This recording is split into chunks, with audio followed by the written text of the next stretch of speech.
तो उसे हम क्या करेक्ट कर सकते हैं?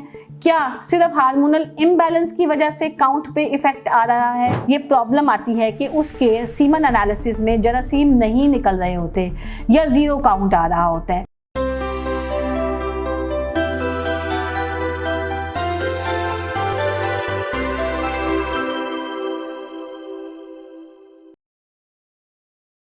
अस्सलाम वालेकुम, मैं डॉक्टर सुंबल अफजल आज आपके साथ जो बहुत ही इंपॉर्टेंट टॉपिक शेयर करने जा रही हूँ।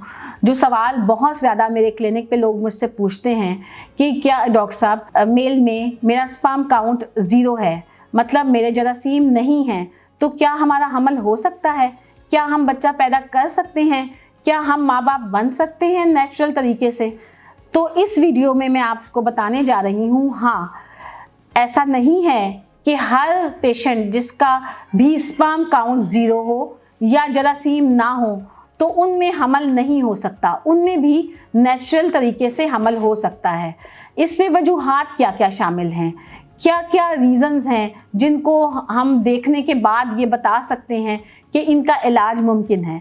जैसे हमारे पास जो कपल्स आते हैं उसमें अगर किसी हस्बैंड में ये प्रॉब्लम आती है कि उसके सीमन एनालिसिस में जरासीम नहीं निकल रहे होते या ज़ीरो काउंट आ रहा होता है, तो सबसे पहले हम उसका रिव्यू करवाते हैं। स्पर्म के बनने का टाइम मैं आपको ये बताऊं कि ये 3 मंथ्स है।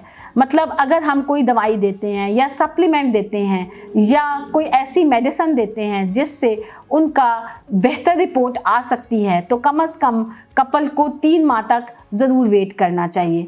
सबसे ज़रूरी बात क्या है कि इसमें वजह क्या है?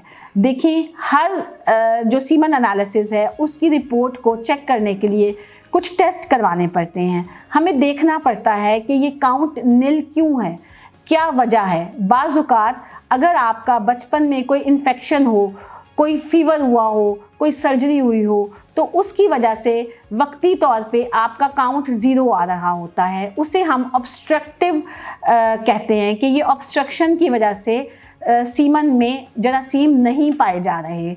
उसका इलाज बिल्कुल मुमकिन है और आप नेचुरली माँ बाप बन सकते हैं, मगर उसके लिए हमें हार्मोनल टेस्ट करवाने पड़ते हैं।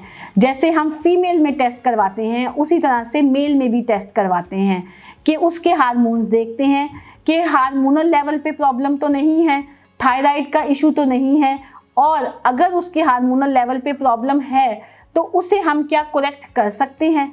क्या सिर्फ हार्मोनल इम्बैलेंस की वजह से काउंट पे इफेक्ट आ रहा है, या सबसे इम्पॉर्टेंट बात कि अगर सीमन एनालिसिस में काउंट नील है तो अगर पेशेंट हम कहते हैं कि आप नेचुरली कंसीव कर सकते हैं तो उसके लिए हम उसको 3 माह के लिए मेडिसिन पे डालते हैं। 3 माह में देखते हैं कि क्या रिपोर्ट में तब्दीली आई, क्योंकि अगर जो भी फैक्टर्स हैं उनको ट्रीट करने के बाद सप्लीमेंट्स पे डाला जाता है। और अगर ये वक्ती तौर पे प्रॉब्लम ना हो, हार्मोनल लेवल पे प्रॉब्लम हो, तो उसके लिए फिर हम पेशेंट को IVF रिकमेंड करते हैं। IVF में हम बायोप्सी करते हैं। बायोप्सी में अगर पेशेंट की टेस्टिस से स्पर्म्स रिट्रीव हो जाते हैं तो उनको फ्रीज़ किया जाता है। फ्रीज़ करके फिर फीमेल को हम एग बनाने वाली दवाइयाँ देते हैं, और जिस साइकिल में हम IVF प्लान करते हैं फिर वो स्पर्म जो हमने उसके फ्रीज़ किए होते हैं उसके साथ इंजेक्ट करके एम्ब्रियो बनाते हैं, और अगर एम्ब्रियो 3 से 4 बनते हैं तो हम उसे भी फ्रीज़ कर लेते हैं और साइकिल टू साइकिल इम्प्लांट करते हैं। तो मैं अपने कपल्स को, अपने पेशेंट्स को बताना चाहूँगी कि इस बात से बिल्कुल परेशान ना हो। अगर हमें वजह पता चल जाती है और उसका हम इलाज कर लेते हैं तो बिल्कुल नेचुरली भी आप माँ बाप बन सकते हैं, कंसीव कर सकते हैं, और आप भी एक अल्लाह की नेमत से फ़ायदा उठा सकते हैं। खुश रहें, मेरे साथ रहें, मेरे चैनल को लाइक करें। शुक्रिया।